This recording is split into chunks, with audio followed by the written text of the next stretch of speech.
This is section 14.4. Section 14.4 deals with signal characteristics of an IR spectrum in regards to intensity. So the intensity of IR stretches are dependent on a couple of things. First, it increases with the dipole moment, which is this Greek U here called mu. It's really easy to see this if we compare two types of molecules. So in one, the ketone, remember, the oxygen has a partial positive on it. Draw it in here. And the carbon has a partial positive and the oxygen has a partial negative.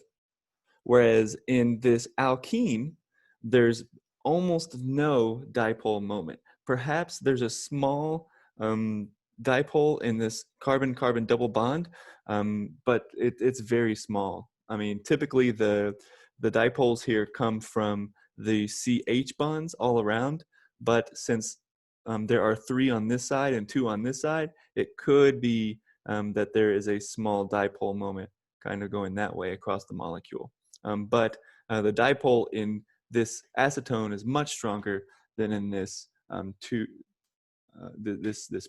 alkene-containing molecule.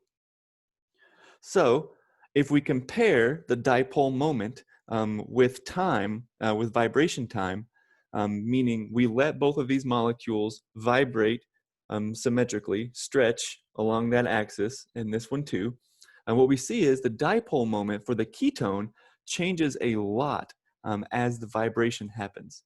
So as the bond lengthens, the dipole moment gets bigger and bigger because it's charge over space. The bond gets longer, the charge increases. So we have a very large peak. It comes back to 0 and back down again because the dipole moment gets much less as we get down closer, or as we get closer, as the two atoms get closer. However, with the alkene, you see that there is some variation, but much less than we see in the ketone. So what we can say is that having a more polar molecule means that you'll have a much stronger dipole as vibration goes along.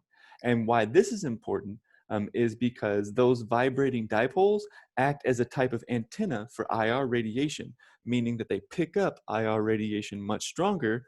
And so with bigger dipole changes means you also get a much larger signal. So the ketone signal is this blue one here, and the alkene would be the red one. So this would be the type of difference in signal intensity you would see. It would be super easy to see this acetone, or this C oxygen double bond stretch, but not as easy to see the alkene stretch. Similarly, if you have more than one type of bond, they will also give you larger intensities because there are more of them.